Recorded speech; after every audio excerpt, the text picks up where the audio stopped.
Welcome to निपुण classes. स्वागत है आप सभी का आपके अपने चैनल निपुण क्लासेज में। दोस्तों आज हम इस वीडियो में बिहार के भूगोल के कुछ टॉपिक्स को कवर करने वाले हैं।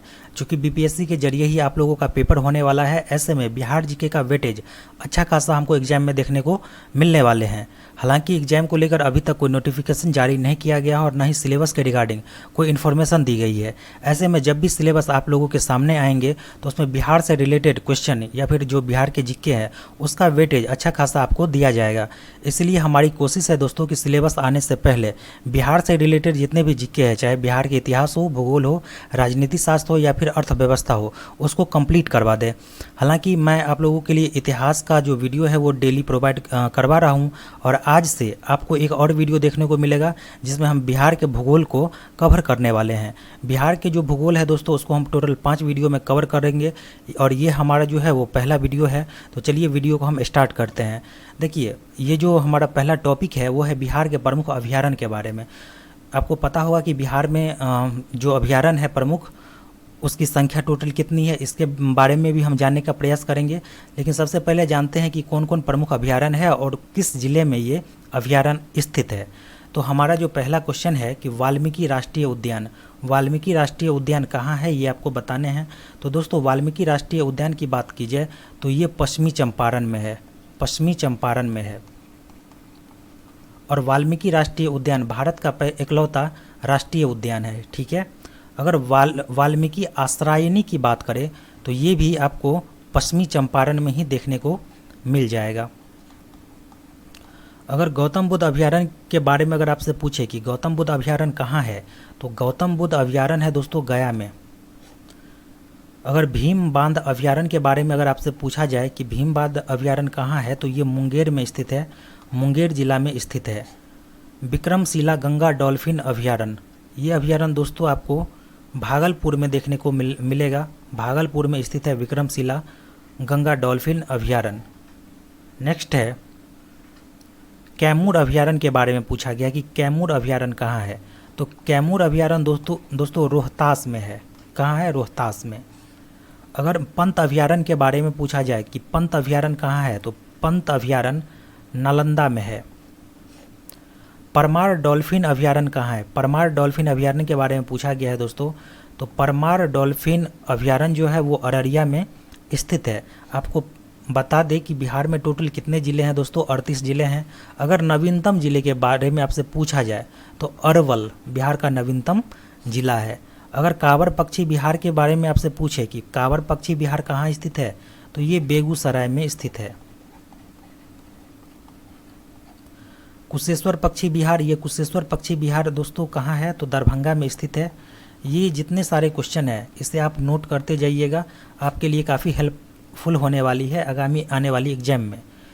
नेक्स्ट है गोगाबिल पक्षी विहार, ये गोगाबिल पक्षी विहार कहाँ है ये आपको बताने हैं। तो दोस्तों ये जो है वो कटिहार में स्थित है। गोगाबिल पक्षी विहार कहाँ है? कटिहार में। अगर नैमी डैम और नकटी डैम पक्षी विहार के बारे में पूछे तो ये दोनों जो पक्षी विहार है दोस्तों ये जमुई के अंदर है। आगे है सुहियान पक्षी अभयारण्य, ये सुहियान पक्षी अभयारण्य कहाँ है ये आपको बताने हैं। तो इसका जो सही आंसर हो जाएगा वो हो जाएगा भोजपुर, भोजपुर। संजय गांधी जैविक उद्यान के बारे में पूछे तो संजय गांधी जैविक उद्यान दोस्तों कहाँ है? वो है पटना में, जिसे हम चिड़ियाघर के नाम से भी जानते हैं। अगर हरियाबाड़ा हिरन पार्क के बारे में आपसे पूछे तो इसका जो लोकेशन है दोस्तों वो अररिया ज़िला है। तो ये था दोस्तों बिहार के प्रमुख अभयारण्य और काफ़ी इंपॉर्टेंट है आपके आने वाले एग्जाम के लिए। तो इसको आप नोट कर लीजिए और अच्छे से 1-2 बार रिवीजन कीजिएगा, काफ़ी सेट प्रैक्टिस कीजिएगा, जिसमें आपको ये सारा डाउट क्लियर हो जाएगा। नेक्स्ट जो हमारा टॉपिक है बिहार के प्रमुख जलप्रपात, तो बिहार के प्रमुख जलप्रपात को देखेंगे तो दुर्गावती जल प्रपात की बात की जाए तो दोस्तों ये दुर्गावती जल प्रपात कहाँ है? इसका जो करेंट लोकेशन हो जाएगा दोस्तों दुर्गावती जल प्रपात का, वो हो जाएगा रोहतास। ये कहाँ अवस्थित है? तो रोहतास ज़िले में अवस्थित है। अगर आपसे पूछे कि ककोलत जलप्रपात कहाँ है, तो ककोलत जलप्रपात दोस्तों ये कहाँ है ये आपको कमेंट में बताने हैं। वैसे चलिए मैं ही बता देता हूँ कि ककोलत जलप्रपात कहाँ है। ये नवादा में स्थित है। अगर सुखलहरी जलप्रपात के बारे में पूछे तो सुखलहरी जलप्रपात उत्तर प्रदेश और बिहार की सीमा पर है। यूपी और बिहार के बॉर्डर पर कौन सा जलप्रपात है? तो सुखलहरी जलप्रपात है। अगर तमासीन जलप्रपात के बारे में आपसे पूछे तो ये बिहार और झारखंड की सीमा पर स्थित है। आप कमेंट में बताइए कि बिहार से झारखंड कब अलग हुआ था। धुआं कुंड जलप्रपात, ये धुआं कुंड जलप्रपात कहाँ है दोस्तों, तो ये सासाराम में स्थित है, सासाराम में स्थित है। और एक धुआंधार जलप्रपात है, जो धुआंधार जलप्रपात है वो नर्मदा नदी पर है दोस्तों, मध्य प्रदेश में, नर्मदा नदी पर मध्य प्रदेश में स्थित है धुआंधार जलप्रपात। नेक्स्ट है बिहार के प्रमुख झरने एवं जलकुंड। ये हमारा तीसरा टॉपिक है जिसमें हम बिहार के प्रमुख झरने और जलकुंड को कवर करने वाले हैं। अगर आपसे पूछे कि सप्तधारा या फिर सप्तघरवा कहाँ है, तो ये राजगीर में है, राजगीर में है। ब्रह्मकुंड जलकुंड के बारे में पूछे दोस्तों, तो ये भी राजगीर में है। ज़्यादातर जो जलकुंड है वो आपको राजगीर में ही मिलने वाले हैं। सूर्य कुंड के बारे में पूछे तो ये भी आपको राजगीर में ही स्थित है। इसके बाद नानक कुंड या मुखदुम कुंड, ये दोनों कहाँ अवस्थित है, तो राजगीर में ही स्थित है। नेक्स्ट है गोमुख कुंड। गोमुख कुंड के बारे में पूछा गया है, तो गोमुख कुंड ये भी आपको राजगीर में मिलेंगे। अगर लक्ष्मण कुंड की बात करें, लक्ष्मण कुंड की, तो लक्ष्मण कुंड मुंगेर में हो जाएगा। सीता कुंड, रामेश्वर कुंड और ये ऋषि कुंड, ये जो चारों है दोस्तों, लक्ष्मण कुंड, सीता कुंड, रामेश्वर कुंड और ऋषि कुंड, तो ये हो जाएंगे सभी के सभी कहाँ, तो मुंगेर में। नेक्स्ट है जन्म कुंड के बारे में पूछा गया है, तो जन्म कुंड भी मुंगेर में ही है। इसके बाद श्रृंगार ऋषि कुंड है, तो ये भी मुंगेर में है।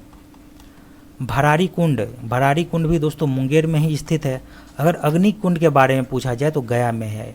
तो यहाँ पर आप जो जलकुंड देखें वो 3 जिले में ज़्यादा जलकुंड हमको देखने को मिलता है। एक तो राजगीर हो गया और एक मुंगेर हो गया और एक गया में एक ही है जिसका नाम अग्नि कुंड है। नेक्स्ट जो हमारा टॉपिक है वह है बिहार के प्रमुख नदी एवं उद्गम स्थल।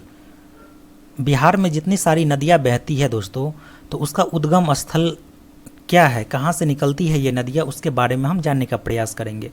तो कोसी, जिसे हम बिहार के शोक के नाम से जानते हैं, तो कोसी का अगर उद्गम स्थल आपसे पूछे कि कहाँ है, तो ये सप्तकोशिकी उसका उद्गम स्थल है जो कि नेपाल में है। कई बार आपको आंसर में ये लोकेशन ही पूछ लेता है कि किस जगह से निकलती है, तो नेपाल से निकलती है। अगर गंगा नदी का उद्गम स्थल पूछे तो गंगोत्री हिमानी करेक्ट आंसर हो जाएगा इस क्वेश्चन का। या फिर भागीरथी भी कई जगह लिखा रहता है, तो इन दोनों को आप देख लीजिएगा। गंडक नदी अगर आपसे पूछे तो सप्तगंडकी से निकलती है, सप्तगंडकी से निकलती है। और ये सप्तगंडकी कहाँ है दोस्तों, तो ये भी नेपाल में ही स्थित है।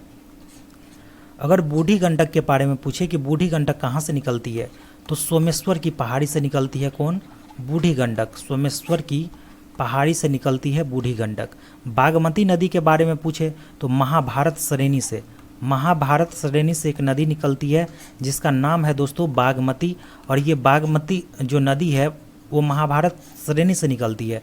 और ये महाभारत श्रेणी कहाँ पर है, तो ये भी नेपाल में स्थित है। नेक्स्ट क्वेश्चन है हमारा कमला नदी। कमला नदी जो है दोस्तों ये भी महाभारत श्रेणी से ही निकलती है, महाभारत श्रेणी से निकलती है। और ये महाभारत श्रेणी नेपाल में है, इसे आप याद रखेंगे। अगर महानंदा नदी के बारे में अगर आपसे पूछा जाए तो ये दार्जिलिंग से निकलती है। दार्जिलिंग के पास एक जगह है मकला दियाराम एक जगह है जहाँ से ये निकलती है। अगर कर्मनासा नदी के बारे में आपसे पूछे कि कर्मनासा नदी कहाँ से निकलती है, तो ये विंध्याचल की पहाड़ी से निकलती है कर्मनासा नदी। सोन नदी के बारे में पूछे तो सोन नदी अमरकंटक से निकलती है, अमरकंटक की पहाड़ी से सोन नदी निकलती है। ये सभी क्वेश्चन दोस्तों VVI क्वेश्चन है आपके आने वाले एग्जाम की दृष्टि से, इसीलिए आप इसे अच्छे से कवर करेंगे। अगर पुनपुन नदी की बात करें तो चौराहा पहाड़ी पलामू से निकलता है। कौन, पुनपुन नदी, चौराहा पहाड़ी से निकलता है पुनपुन नदी। और ये चौराहा पहाड़ी कहाँ है, तो ये पलामू में है। और पलामू किस राज्य में है दोस्तों, तो ये झारखंड में है। नेक्स्ट है फल्गु नदी।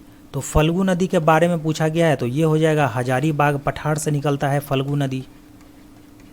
अगर पंचानन नदी के बारे में आपसे पूछे तो उत्तरी छोटा छोटा नागपुर से निकलता है कौन सी नदी, तो पंचानेन नदी। अगर सकरी के बारे में पूछे, सकरी दोस्तों दरभंगा के आसपास एक जगह का नाम है, लेकिन एक प्रकार की नदी भी है सकरी। तो सकरी के बारे में पूछे तो इसका अगर उद्गम स्थल के बारे में आपसे पूछा जाए तो उसका जो उद्गम स्थल है वो उत्तरी छोटा नागपुर हो जाएगा। अगर अजय नदी के बारे में अगर आपसे पूछे तो ये बटपार, चकाई और जमुई, ये 3 जगह से ये नदी निकलती है।